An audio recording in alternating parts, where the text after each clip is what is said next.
Good morning, everyone. All right, can the two ladies in the back, can you hear us okay? All right, because I don't want to yell. You can hear me up front, okay? Do you understand the words that are coming out of my mouth? No, I'm just kidding. Okay, so today, our panel is about starting a business 101. We're going to talk about starting a business, but if you're in business, you'll also get tips about growing your business. So the panel is twofold. Let me read the introduction of our panelists before we get into questions. My expectation is that you all have a question. And if you don't, when I point to you, make up one. All right? All right, here we go. I first want to introduce Dan Braze. Am I saying it correct? Bays. Baze, thank you. Dan returned to Lubbock 5 years ago and opened an insurance agency under the American National Insurance brand after being gone for 35 years. The Dan Baze Agency, a veteran-owned and operated agency, focuses on ag business and commercial insurance products and services, as well as home, auto, and life insurance products. The nice thing about Dan is he has more than one job. So Dan is a member of the Better Business Bureau, where he serves as the current treasurer and second vice chair for the board of directors. He is also a member of the Lubbock Chamber of Commerce. He is also one of 7 certified SCORE mentors in Lubbock. He's going to tell you more about SCORE. SCORE is part of the Small Business Administration, and all mentors are volunteers that assist the local small business community at no charge. Can I say that again? At no charge. Dan believes that you can get everything in life you want by helping enough others get what they want. Let's give Dan a hand. Our second panelist is Ms. Victoria Rose Whitehead. Mrs. Whitehead owns and operates Whitehead Law, PLLC, a general law practice in Lubbock dedicated to serving the businesses, industries, and people that make West Texas great. I think that's you all. She is the recipient of notable industry and civic honors, including the American Agricultural Law Association 2020 Scholarly Writing Award, Lubbock's Top 20 Under 40, the Junior League of Lubbock's 2019 Rising Star, and Capitol Crowd's House intern, most likely to be running the legislature in 10 years. I have 3 more years. She is a graduate of the University of Texas at Austin LBJ Women's Campaign School. Let's give Victoria a hand. Susan DeVore, okay, decided to purchase, I cannot say the name of it, Diamond Tree of Lubbock after coming to the store to replace a pair of lost earrings at the store's closing sale in November of 2006. Susan was a previous customer and believed in the quality and value the store had provided to the South Plains since 1978 and wanted to continue that legacy. With assistance from the Lubbock Small Business Development Center office, you'll hear more about that as well too, she secured funding and reopened the store in December in time for the Christmas retail season. With limited inventory and no experience in retail jewelry, she began designing custom bridal and Texas Tech jewelry in 2017. And now, 15 years later, celebrated the official name change from Diamond Tree of Lubbock to Royal Hummingbird Studio. So the name of her store is Royal Hummingbird Studio, a fully interactive custom design studio offering custom bridal and collegiate ring designs for multiple South Plain universities in all stone categories, as well as designer brands and the original Diamond Tree CV Change the name, nobody can say it. Yeah, that's why she changed it. See, that was a smart business move, wasn't it? Jewelry. She is a former West Texas Region SBDC Small Business Person of the Year and previous Governor's Small Business Award recipient. In 2023, she hoped, I don't know why she hopes she'll do it, she does everything else. She hopes to complete her education as a graduate gemologist to enable her to work in an industry she loves for the rest of her working years. Let's give her a hand. So now that you've heard their bio, I have questions, but it's way more interesting when you come up with your questions. Does anyone have a question? No, not right now? Point. Yeah.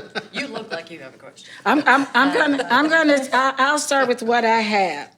So let's start with Dan. So Dan, the question is, I don't have the question here I want. What would be your advice as how small businesses, how much insurance should they have when they start or even as they're in business? Well, insurance is an interesting side of this thing that everybody waits to figure out. They all figure out what you're going to do for a business before you decide you need to look at insurance.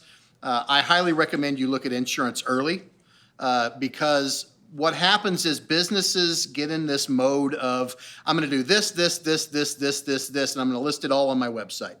And as soon as you do that, when the underwriters look at your business to write business insurance, they look at your website. And if there's 2 or 3 things on there that they don't feel are comfortable risks for them, you get rejected. So it's much easier to talk to your insurance person and say, hey, these are the things I'm thinking I want to do. And your insurance person can say, hey, that's a great one, we can cover that. This can all be covered on one policy. However, if you do this and this, you're going to get excluded. This happens a lot in the contractor world, which we have a lot of folks that do contracting, especially in Texas being a construction defect state. It's a very construction bad state for insurance. So if you want to do everything under the sun, and everybody does, as SCORE mentors, we run into this every single time that we get a mentee. They all go, I want to do this, and this. And we say, can you focus on one thing? Just focus in on one thing. And from the insurance standpoint, it works the same way. Focus in on one thing, and you can build your business out, but keep in mind that you focus on your core strength first and make sure that that's insurable first. And typical coverages is $1 million worth of coverage. That's normal. The reason you do $1 million worth of coverage is because that puts the insurance company on the hook to defend you, okay? If you don't have $1 million of coverage, if the insurance company can write a check for $10,000, they will write a check and you're done, okay? And then you're on the hook for anything else. So if you've got $1 million, that insurance company is saying, I've got to defend you because I don't want to write $1 million check. All right, so that's why you do $1 million worth of coverage. Thank you, Dan. Let's listen to Victoria. What would you say are the top 3 common legal pitfalls you see with your business clients? Well, because this is recorded, I just have to make sure the record reflects. I did attend the University of Texas LBJ Women's Campaign School, but both of my degrees are from Texas Tech University. So I just want to make sure okay, yeah. record reflects that Thank I'm you not for a clarifying Longhorn. that. That's a good one. Just making sure we clarify that. Well, You can stay now. okay, thank you. So kind of just going off a little bit about what Dan said, there's 3 of the things that I really see is not starting your business on a strong foundation in terms of legal structures, not adequately assessing the risks of your business and providing protections, whether that's insurance policies or internal procedures to protect those things. And then I'll come back to the other one because it'll come in my mind. But, we always hear that biblical principle of, you want to build on the rock and not the sand. And I think that's a huge, huge thing to remember when starting up a business. And a lot of my clients come in because they were so excited, ready to go, and just launched a business, got a legal Zoom or any online type of LLC document and started operating. And now they're having problems because the rule books and the structure that they built their business house on is not strong and it's not protecting them. So that's the biggest thing. And I think, obviously when you're diving into a new business, financial constraints are there. But, taking that initial investment in making sure, does this business structure match my business and what I'm wanting to accomplish? Does it match the relationships that we're handling? And making sure that the playbook that you have, whether it's your operating agreement or your partnership agreement, it adequately matches and protects the growth of your business. In terms of the risks and liabilities, a lot of times when I sit down with my business clients, I ask them, what are you afraid of? What do you think is the biggest thing that can come and damage your business? And trying to see, are there things that the business can do in terms of beefing up their contracts, beefing up their liability waivers, trying to see, how, a lot of times what I get is my people won't pay me. Well, you can't run a business if people don't pay you, right? So making sure that you have, whether it's your paperwork together, but also sometimes it's just the coaching of how do you have communications with your clients so that they know you are a respectable entity that is a viable legal structure that'll stand up for the product that you're serving, but also wants the reciprocation of the financial advantages that come. And then the other aspect, this is my third one, the 4 Ds, death, divorce, disability, and disagreement. I think a lot of times we go into businesses, and what I'm seeing a lot more too is people being worried about going into business with other people because they don't want to have to mess with those 4s. They don't want to have those types of conversations. But the good news is a lot of times you can set up a business structure, you can set up your management within a company to adequately prepare for those things. Whether it's a life insurance policy for a partner or it's having kind of an exit strategy. Like if we're in a partnership, we're not, and we want to end the partnership, have a clear and concise way that provides for that exit, and also provides that there's not extreme financial loss. And divorce, I love, I've had multiple clients walk in, so my partner is getting a divorce and I hate the wife or I hate the husband and I don't want to have to work with them. So life happens, and your business has to be a living, breathing thing for it to better serve you and for you to serve it. So to kind of take those necessary steps, particularly in the legal aspect, to protect those. Thank you, Victoria. It was interesting when she talked about business owners being excited. And so I want to talk to Susan. Tell us a little bit, how would an entrepreneur find the perfect business, even though they're all excited? Well, you have to answer why. Why do you want to go into small business? Why do you want to do this? Before I went shopping, I had a full-time executive healthcare career. I was working 60 hours a week already. And I went to literally buy a pair of earrings at the store. The store was closing. I'd been a client before. And I was sitting in the store talking to the manager going, I can't believe this is going to close. I love this store. I think people need this. This is an alternative. It's been here since 1978. This is tragic. And she said, well, I like my job and I don't want to lose it. So if you would think about buying the store, I would run it for you and, I'd kind of help you. So, answering the why did I want to go into this? I love that product. I love that jewelry. My husband and I got married a second time. I was 40. Already had a diamond, lost a diamond, didn't want another one. So I believed in the product. My husband and I bought our wedding rings there. In fact, the manager was the lady who sold them to us. So I believed in it. And, I had a business background from being in healthcare for 20 some years. I'm still in healthcare. I still work a full-time job in addition to the store. But you can ask me why I do that later, but why do you want to be in small business? If you're running away from something else, that's not the reason. If you're in a job you don't like and you're frustrated and I want to call the shots and I want to make the rules, that's not the reason, because this will... Could you say that again? Yeah, I could, but there's more. Just because you have a business degree does not mean you know how to run a small business. Doesn't mean you do. It prepares you better than somebody who doesn't know anything, but it doesn't guarantee success. And you have to continue to learn. After you answer the why, then you can start looking at the what. What do I want to do? Do I need to go to do I want to be in a franchise situation? Perhaps I should talk to a business attorney to find out what all that means exactly. Do I want to be in that kind of a structure? What does that structure even mean for me? What do you need? You're a normal, average person. What are you looking for that you're not finding in the community that you live in? Where is there something that's not being served that you're passionate about? Because you can't underestimate passion.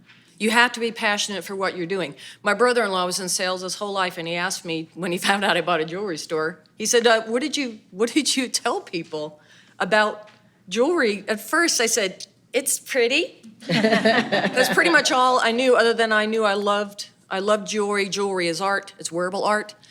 And I felt that way about it, and I knew I could learn whatever I needed to learn. But if I wasn't passionate about it, when things got difficult, are you gonna stick with it if it's not something that lives in your heart? And that's part of it, is when you're looking out there, look for something that's underserved. And go to the Small Business Development Center and say, I need help identifying my competitors. I need to know who else is doing this. How many of X kind of stores are in this community? Because we all think we know our town, but unless you drive around every square inch of Lubbock and the surrounding area every day of the week, you don't know what's here. There's too many businesses to know how many are here, and you don't know how many competitors you have. The other why to do it is make sure that you get to know these people really, really well. Small Business Development Because Center. you're gonna see them over and over and over, because they're the ones that will ask you the questions that you don't really want to ask yourself. So, Thank you so much, Susan. So Dan, you started an insurance agency. How did you make that choice, and what were your challenges, and how did you overcome them?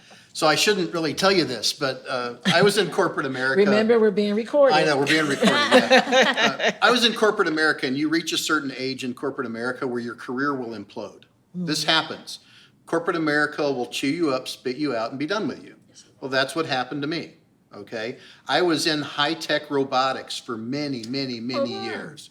I sold high-end motion control and automation for 30 years.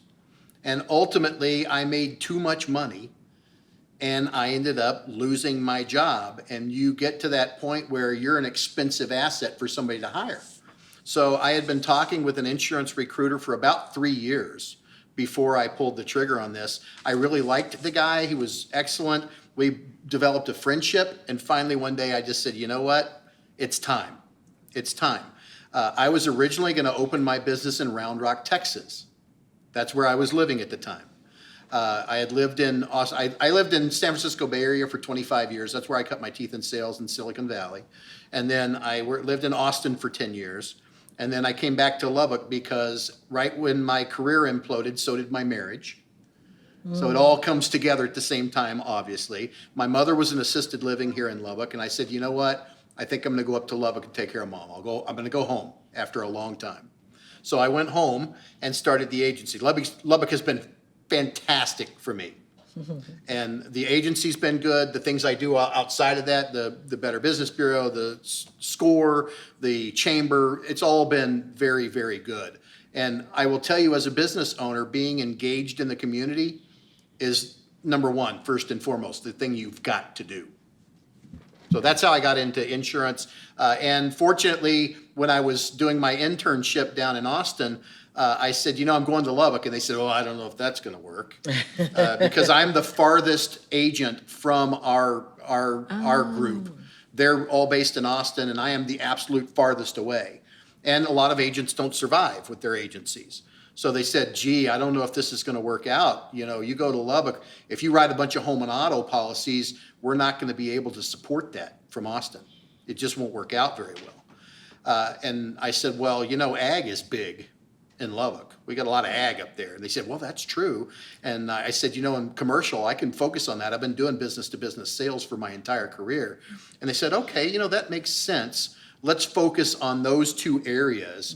And all that other great home and auto and all that stuff, I love doing it. But my bread and butter is ag insurance and commercial insurance.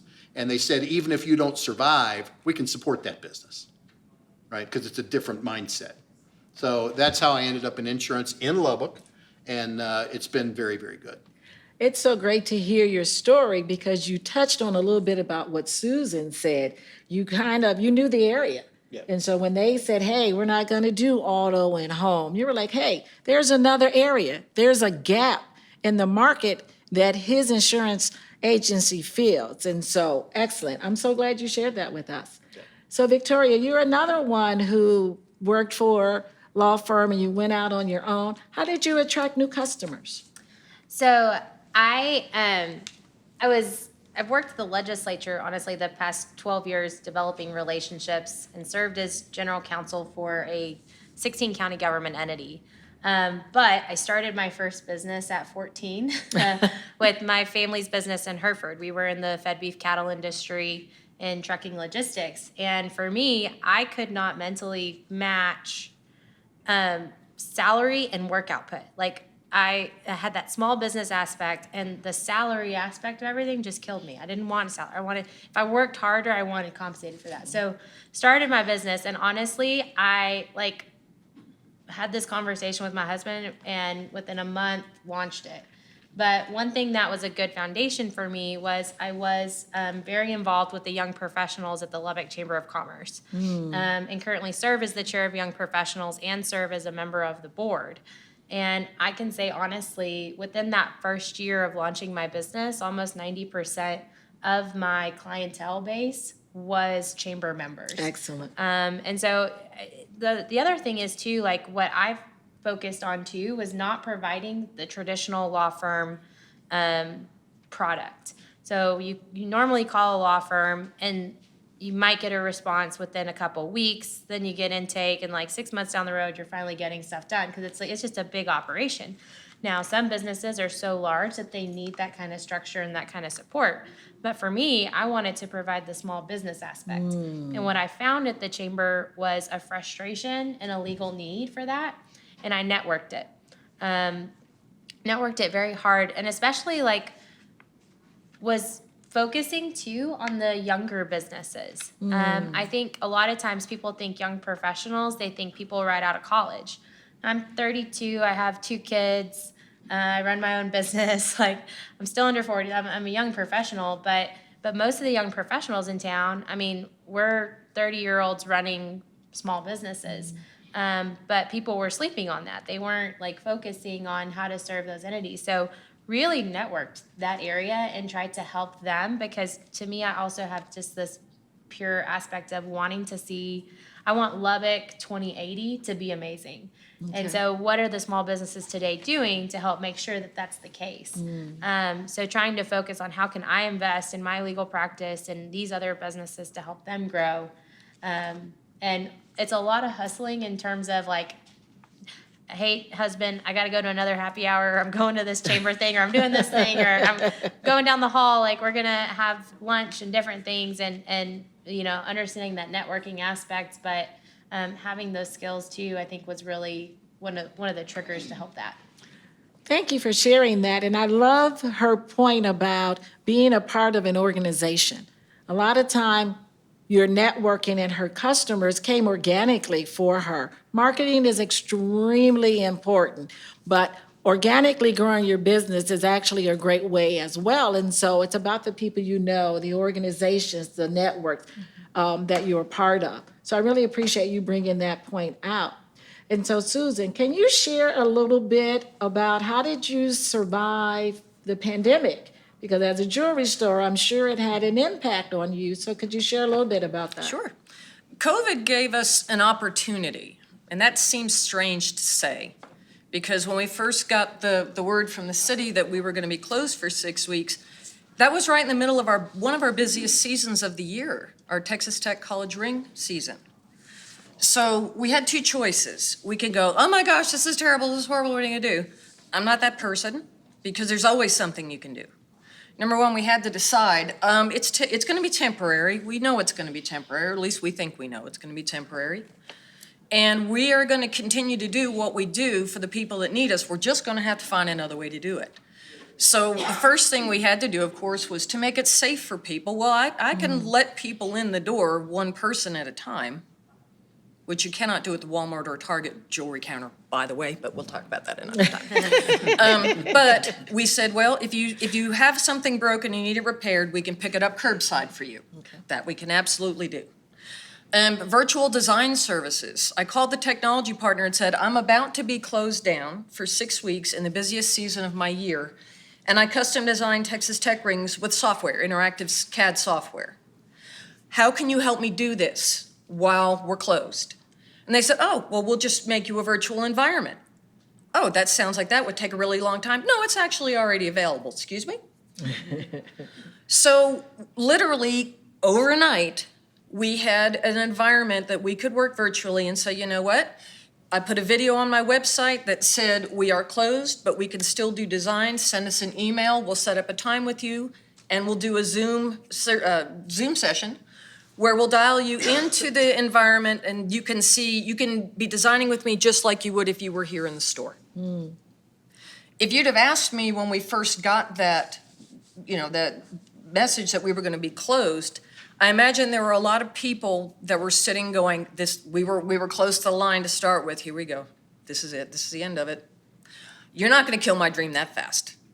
I worked way too hard to bring a business from closing to opening in 2 weeks for me to say, well, guess we're just going to have to go home for 6 weeks. The other reason why that was important is I had 2 Texas Tech retail management interns that had just started with me. I had people to support. So we called, said, what's the PPP loan process? Called my friends over there, said, let's get into it. Let's get our loan. Let's go. And I said to my interns, you have an opportunity here to figure out how to manage a crisis before your money's on the line. Because both of them want to be small business owners. I said, so we're going to get in and we're going to embrace this challenge, and we're going to figure out how we're going to do it in the meantime.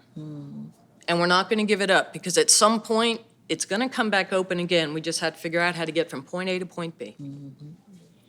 Excellent, excellent. It's very important for business owners to be able to pivot, because the pandemic was unexpected, but the market may change, that's unexpected. The demand for your product may change, that's unexpected. So you have to have the type of business, or be the type of business owner that can pivot regardless to what will happen, whether it's a recession or inflation. And so I appreciate you sharing how you were able to pivot and keep your jewelry store going. We talked a little bit about Victoria's starting out was organic when it comes to marketing. Dan, can you share with us what type of marketing do you do for your insurance agency? Okay. I will say the same thing. I started out with the Chamber. I was Ambassador of the Month twice in my first year with the Chamber. I was an Ambassador team lead for 2 years. The Ambassador Corps in Lubbock is a fantastic group of people that do business with each other. So I highly recommend that. The Chamber was very good. I joined the Lions Club. I joined everything. I was doing everything. That's how you meet people, because I had been gone from Lubbock for 35 years. I knew a few people here, but not many. So coming in here to open a brand new business, it was all about, I needed to meet people. Now I do, Google. Mr. Google, I hate to say this. Mr. Google runs the world. We just happen to live in it, okay? He really does. So it's important that you understand how Google works, how SEO works, and those things, how YouTube works. I use those things, but it is not how I drive my business. It is just another tool. So they're teaching, in college these days, everybody that comes out goes, oh, it's all about SEO optimization. You've got to learn how to do search engine optimization. Not necessarily true. It is a tool in the quiver. You've got to get the word out. I did advertising in a local magazine that was neighborhood based, and that local magazine had events where they brought the neighbors to the events. That was perfect for me. I like to get in front of people. I like to talk to people, right? So I had an opportunity to meet the people that the magazine was going to, right? So that's a unique way of advertising. If you're a people person, and if you're in business, you really ought to be a people person, or make yourself be a people person. It's important. If you are in the people business, you've got to be in front of the people. That's the key. So I got engaged in a lot of things. As a SCORE mentor, the most frustrating thing I have as a SCORE mentor is every single person that comes to SCORE needs my services, and I can't do business with them. Because there's an ethics issue there. Tell us about SCORE. You've mentioned it a couple times, so educate them on SCORE. So SCORE is a group of volunteers. There are over 10,000 volunteers across the nation. Subject matter experts on every topic you can imagine. And then, of course, business owners, entrepreneurs. It stands for the Service Corps of Retired Executives. Most of them are retired executives. I'm one of the few that isn't retired. I'm still engaged, okay? What we do is we are partially funded by the Small Business Administration. We work hand in hand with SBDC because we kind of do things, we do the same thing for businesses, but we do it differently. We like to say that the SBDC does the homework for you. SCORE, we assign homework, okay? Because we're all volunteers, right? So we're not going to do your homework for you, but we're going to help you to do everything from pre-startup to exit strategy. If you want to think about doing a new, what in economics is called a new enterprise, a new division of your business that's going to do something else, if you want to do that, you can come to us and say, hey, this is what I'm thinking about. And we'll sit down with you and we'll start running the numbers. And we'll say, is this enterprise viable for your business? If you're thinking about just starting a business, you need to come to us because we're the first place to start and say, does this business make sense? Let's put together a business plan. We're going to put the business plan together based on a template that we provide. We've got the other side of it, which is the most important, is the financials. Does this business financially make sense? And that's where you start with your business plan, is with your financials. And then you work your way back to the executive summary of the business plan. So we guide you down that path. We help you create your business plan. We help you think about, what can I do? Oh, did you ever think about this? Oh, this is a cool idea. Did you know that these 3 companies are already doing this? How do you differentiate yourself? You talked about niche marketing because I do the same. I drive by cotton farms every day to get to grape growers. Okay, I drive by feedlots every day to get to grass-fed and finished beef operations. I'm in a niche market world, okay? That is how you distinguish yourself from somebody else. So that's exactly what Victoria did, all right? And then the jewelry store, you've got a scenario where you saw a need and you filled it. That is the number one place that business comes from, is seeing a need and filling it. And there are more millionaires that have developed businesses based on an idea that was 10% better than the other guy. 10% better. You don't have to have the new mousetrap. You just have the slightly better mousetrap. Carla, Okay. can I add to that with the focus on financials? Please do. Metrics. Everything you do, the financial business plan to start is great, and the 5-year projections are great. If you don't have metrics to measure your progress on that 5-year projection, and have somebody that occasionally calls you and says, let's get back together and look and see how we're doing according to those metrics, you're not going to do that yourself, unless you're very disciplined or really type A like I am. So, or have a background in healthcare that says, we have metrics for your budget, and the month after this month closes, the COO is going to be sitting in front of your desk and ask you, were you on budget or were you not? What was the variance, and what are you going to do about it to correct it next month? Not 6 months from now, not a year from now. What are you going to do to correct that variance now, before it gets into trouble? The other thing that COVID did for us was give us access through a grant for the CARES program, access to the Profit Mastery course. If anyone offers to give you access to the Profit Mastery course, please take it. Please take it. It has homework that you don't have time to do during the day. Yep, you're gonna have to stay up late at night. Yep, you're gonna have to do it. And it's gonna take 3 months of your life with video calls and assignments and exercises. Do the work. Because it will give you a set of metrics and some industry standards that you can call and say, I need some industry standards for myself to see where I'm measuring on ratios compared to other businesses like me, or help me find a set of ratios that look more like me. And look at those metrics.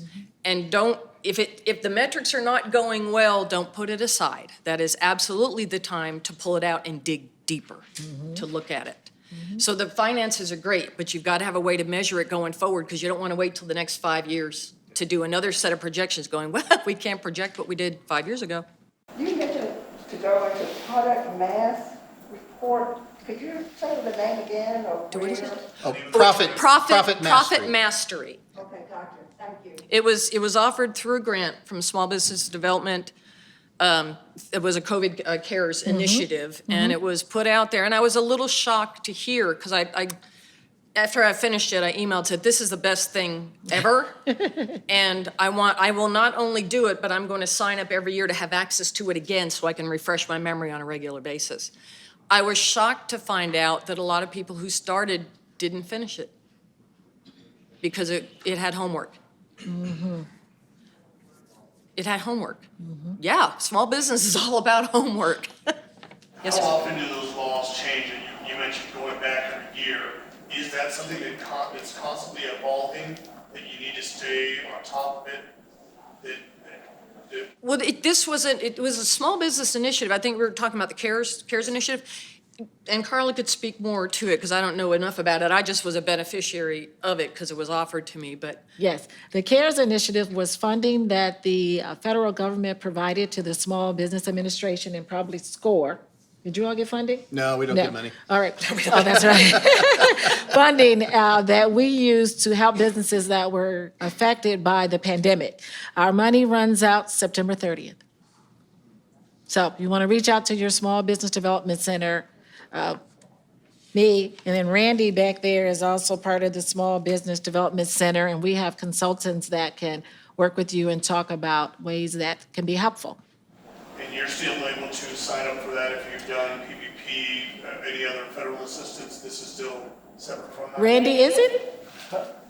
Right now, we don't. It was a block of courses that we bought. Okay. But get connected with the SBDC if you're not, because it may be offered again. So, Yes. It's on the top 10 list of things to do for me. And Yeah. and I signed up after the course to be able to still have access to it through the gentleman who offered it. Because to me, it was that valuable. And in mentoring these young ladies that are working with me now, they don't like math. I said, when you're a small business, you are the accountant, you are the bookkeeper, you are the everything. And if you don't set up these metrics early, you're going to have to set them up later, and then you've lost the benefit of learning from what they will teach you, because it's not going to be great all the time. And when it's not great, you need something that will help you go, why isn't it great? And what do I need to do? Let the business show you what to do, and then do it. I really, really appreciate both Dan and Susan and their comments. And I hope anyone in the room, when you walk away, realize starting a business or being in business is work. It's work. And so I can't remember who mentioned, I think it was Susan who said, if you want to start a business because you want to be your own boss and you want to tell people what to do, no. And take out the trash. Exactly, Clean the because you have to restrooms. do Yeah. all of the positions that comes with operating a business. And what's really great about this panel is we're sharing with you resources and tools that will help you to be successful. But it is a lot of work. But even in that working, Victoria mentioned, we heard that she won a lot of awards. You still want to find opportunity to give back to your community. So Victoria, how do you find time running a business? You have small kids, you have a husband. I have one of those too, girl, they take a lot of time. But how do you, my husband is sitting in the front row, so that's why I said that. So how do you make the time, and how do you decide which community activity you want to be a part of? And is it all about what benefits my business, or kind of help us understand how you do that? So the biggest fallacy that I get so frustrated with when I especially work with collegiate women and younger women is this notion of living a balanced life. There's no such thing, especially as a mom, and like there's no balance. And so I had a friend when I was going through the LBJ school kind of talk to me about, like, my life is a bunch of cars on a racetrack heading towards one ultimate goal. And I get to choose how much fuel, what the speed is on all my various cars, my family car, my community car, my volunteerism car. And, you know, I'll be honest, like, some days my business car is on nitrous speed going because I got to pay bills. And that might mean my husband's helping take kids to baseball. But some days my 4-year-old needs his mom, and I got to pull that business back. I mean, today I have a sick kiddo at home, so I'm going to leave here, go back home with the kid. But, you know, I think to some extent, like for me, having some of the mentors in my life really helped me kind of try to focus on making sure that I'm balanced in terms of what fulfills me professionally, spiritually, personally, and within my family. And so for me, what's fun is that my business aspect is also dependent upon this kind of social aspect of networking and stuff. So I can do that with the chamber, with the junior league, and like be able to make connections and do that. But I have a problem of being a professional volunteer because I tend to like get so enveloped in caring. But, you know, trying to find if this is filling that bucket, but I can also have another bucket that fills my business side, like maybe I can combine those two. So really, honestly, I also have a really awesome calendar at home to keep me like in check-in on time. But I hope that you guys understand too, as business owners, particularly out here in West Texas and in the agriculture community, in my profession, suicide and mental health issues are huge in small businesses. So understanding and kind of finding, like, you know, for me, I also started my business in the 3rd trimester of a pregnancy. So like, You just like a challenge. Oh my goodness. I love a good challenge. But for me, like, I knew it was important for me, having gone through a journey with the mental health of a pregnancy, like every month I stopped and kind of did an assessment of where I was professionally, personally, spiritually, so that I could like have those metrics in place to be able to say, okay, what do I need to push and pull a little bit? What car do I need to fuel or maybe put on cruise control? To just kind of, and I fail every day, but just kind of having that recognition, I think, as a small business owner, that you're ultimately responsible for who you are and for your family, and finding those things that work for you in terms of personal development of how do you keep things in check? How do you fulfill your buckets and still create this business that's serving and doing good for those in our area? And I'm so happy you brought that up, because when you own a business, you don't get to turn it off.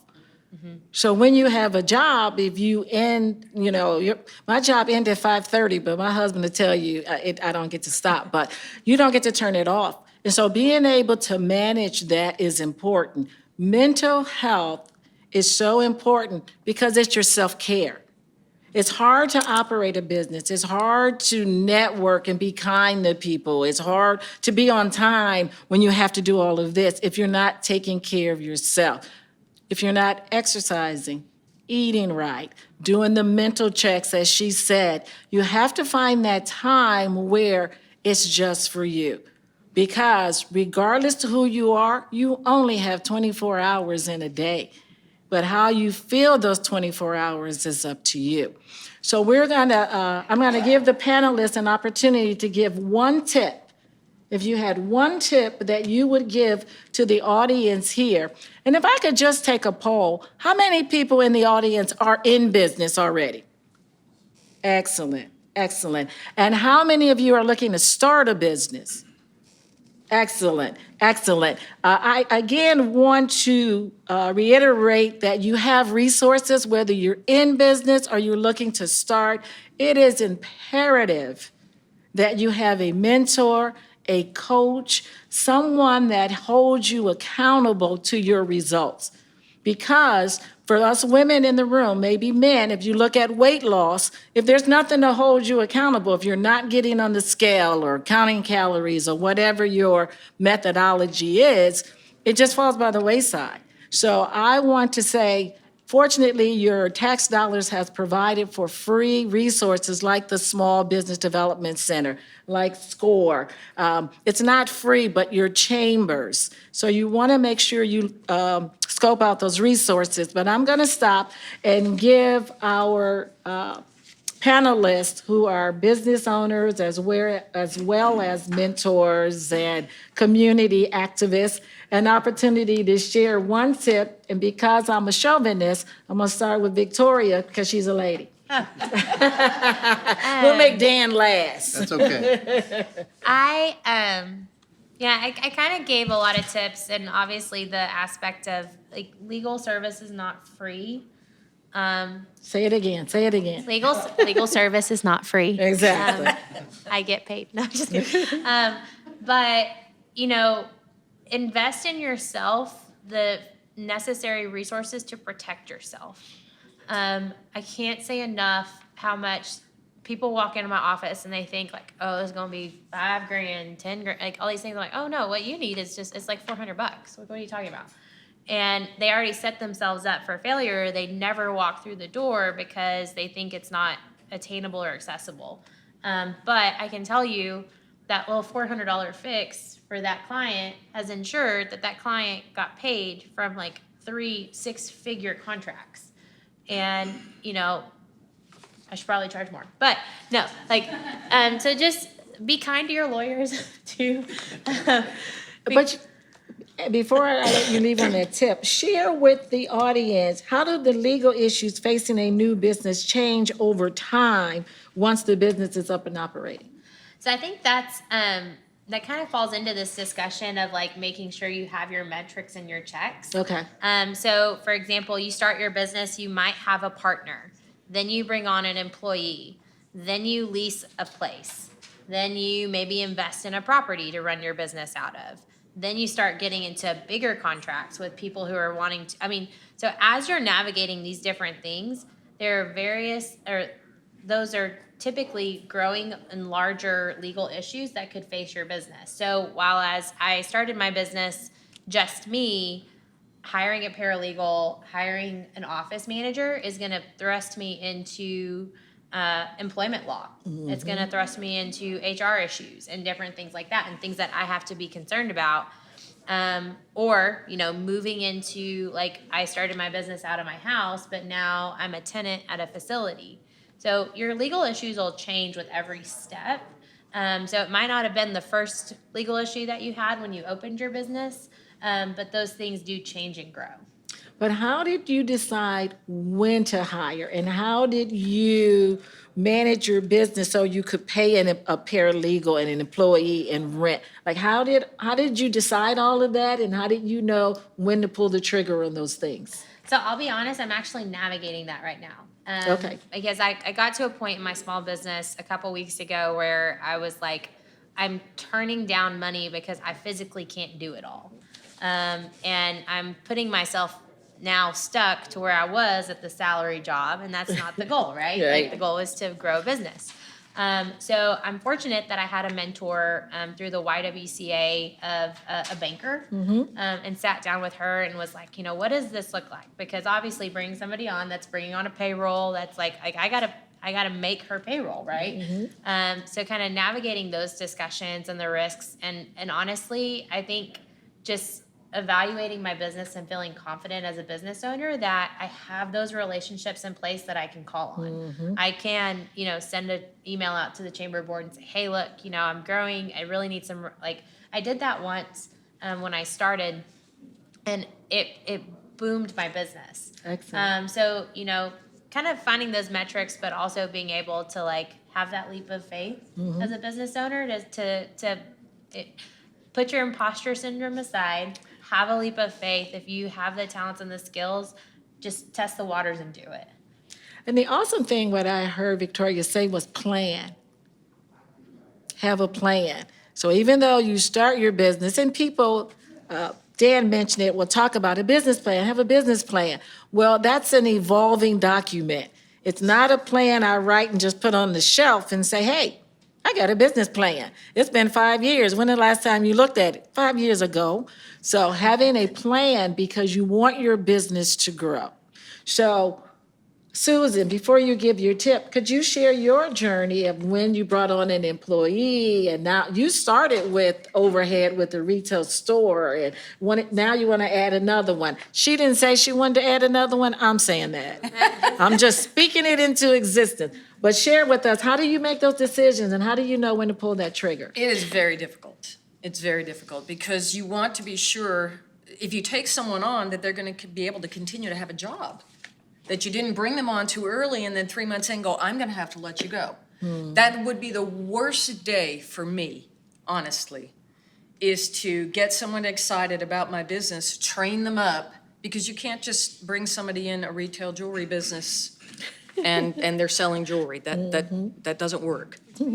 It's pretty, yeah, that's about all you get. It's pretty. It requires much more. And my father owned a small business when I was a kid, and I did a little bit of bookkeeping for him. It was lawnmowers, it wasn't jewelry, so.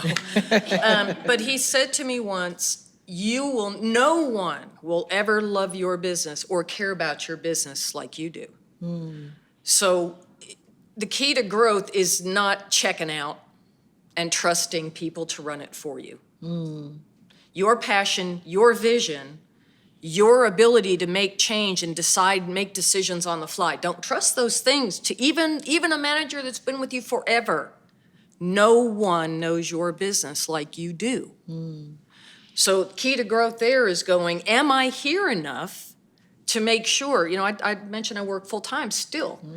There came a point where we had part-times, we called them. They were people that just wanted a few hours out of the house. They had kids. They just wanted a day a week to be an adult somewhere. So they were there one day a week. They loved the store, but they weren't people that were committed to moving it forward. So when one of my part-times left, I went to my full-time employer and said, I need to be my next part-time employee.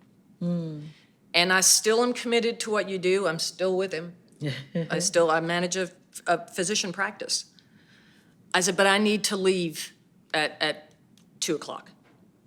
And I need to be at the store. Because having the full-time job still helps us. It helps my stress. Going, I got a little safety net here. So while we're growing it, I can feel comfortable that I still got a safety net. Yeah, it's a lot of hours. I'm not going to lie. It's a lot of hours. But I involved my family. Key to growth in your business is talking to the family, too. My son was 12 when I bought the store. And he was a boy, and said, I need you to help me check in beads. We were selling anybody familiar with Pandora product? Okay. Yes. We took on that product. The business showed us we needed to do that. Gold was on the rise. We needed to get into a silver product. We chose that. So I said to my son, I need you to help. I got a shipment of 150 or so beads in today, and I need you to help me. It will teach you something about your children. I learned my son is colorblind. I didn't know that. I said, I need you to put a bracelet together that's orange. It was fall. I said, oranges and browns. And he handed it to me. It was so not orange and brown. He said, you said orange and brown, right? He said, isn't this orange and brown? I said, do you think it is? Turns out he's colorblind. I didn't know that. He told me later when he came home from a college break, we were talking about it. I said, I need to know what I did right. Because, he was right smack in the middle of childhood when I took on a business, was still working full time. To think there was not an impact on my family, I would be lying to myself. So I asked him, what did I do right? Clearly you turned out okay. What did I do right? He said, number one, you told me what the rules were and you expected me to do it. He said, a lot of my friends, every time we left the house, their parents said, don't do this, don't do that, don't do this, don't do that. Every time we left the house, and most of them said, well, you're going to tell me not to do it anyway, so I might as well. He said, you told me what not to do. You told me once, and you expected me to do it. I said, well, let me tell you something. I said, if you would have not done it, I'd have been so deep in your business, you wouldn't have known what to do. I said, but we trusted one another to do that. It's the same thing with employees. The second thing he said was, you taught me your work ethic. That chokes me up a little bit. Okay. A little I bit. can understand that. Yep. If you're somebody with young kids, see, you're getting verklempt too. If you're somebody with small kids, you feel like you're taking away from them. You are showing them how to be adults. My son is 28 years old. He's been out in the world and earning his way since he was 18. He's an electrical and computer engineer, and he's fully launched. Doesn't call his mother enough. But that didn't have anything to do with the small business. So you involve the family in growth going, it's going to take more time. I need your help. You can't help me with everything, but you can help me here. You can help me get dinner cooked. You can stick a load of laundry in for me. We can do this together. My husband is not remotely involved in the business. Not remotely. He has his own career, but he supports me. And he said this, when I came home and said, honey, how do you feel about buying a jewelry store? We weren't independently wealthy. We had to go through a small business loan twice. He said, if this is what we think we ought to do, pray about it, let's go. I had to put a kid through college yet. So involve the people around you, know what you don't know. You don't know what you don't know. Involve the professionals, involve the accountants. Get people that are now your colleagues. Get friendly with a real estate agent that can tell you the traffic patterns around a location you're thinking of moving your store to, which we had to do 7 years ago.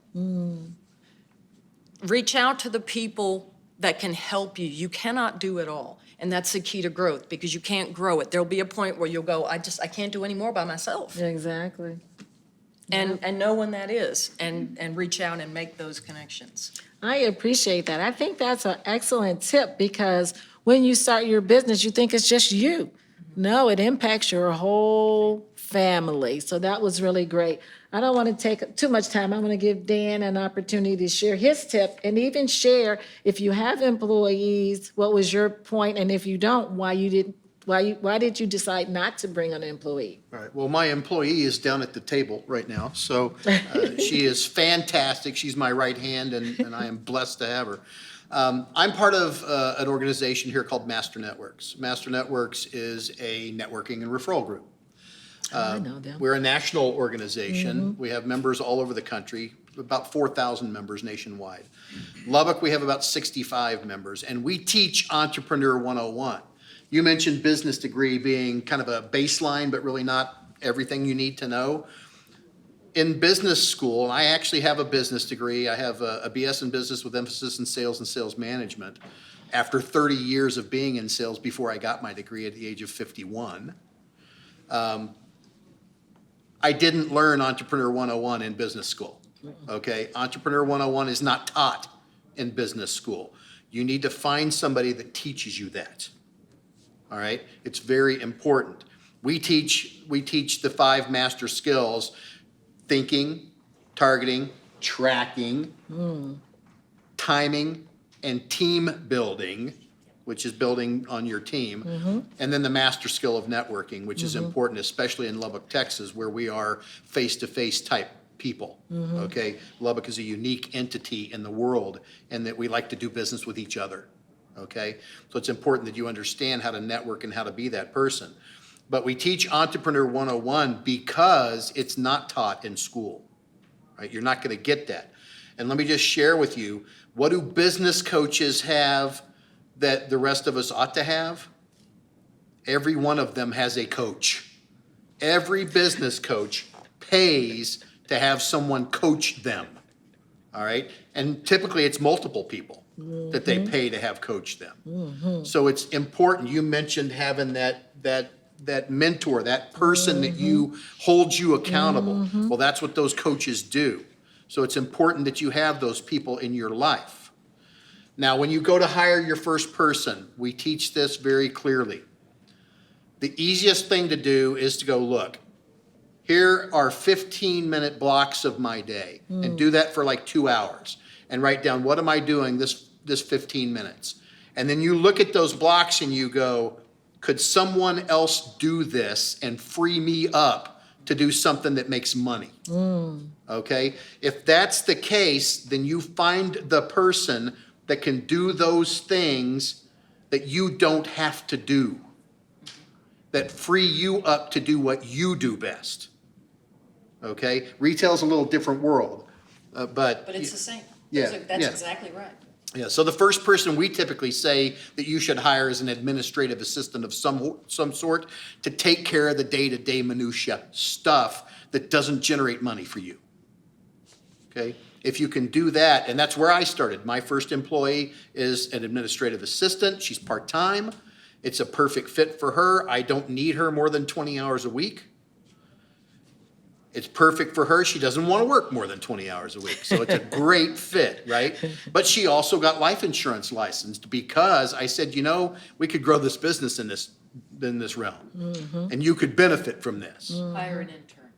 You can hire an intern. Hire interns too. Interns tend to be short term, so just keep that in mind. But especially when we've got Texas Tech here. There are students here that have knowledge that I have no knowledge of stuff, right? Especially when it comes to doing social media stuff and things like that. That's what they do. They grew up with that. They live that stuff.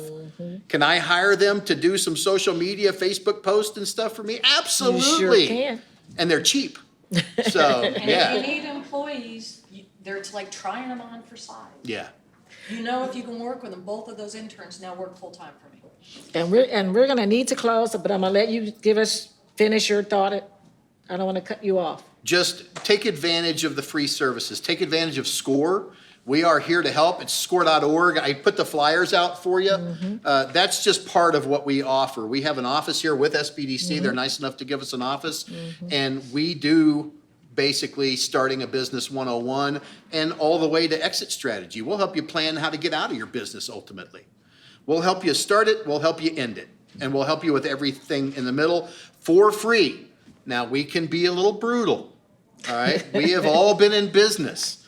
We got a numbers guy that will eat your lunch on the number side, okay? And he really focuses on that tracking discipline, right?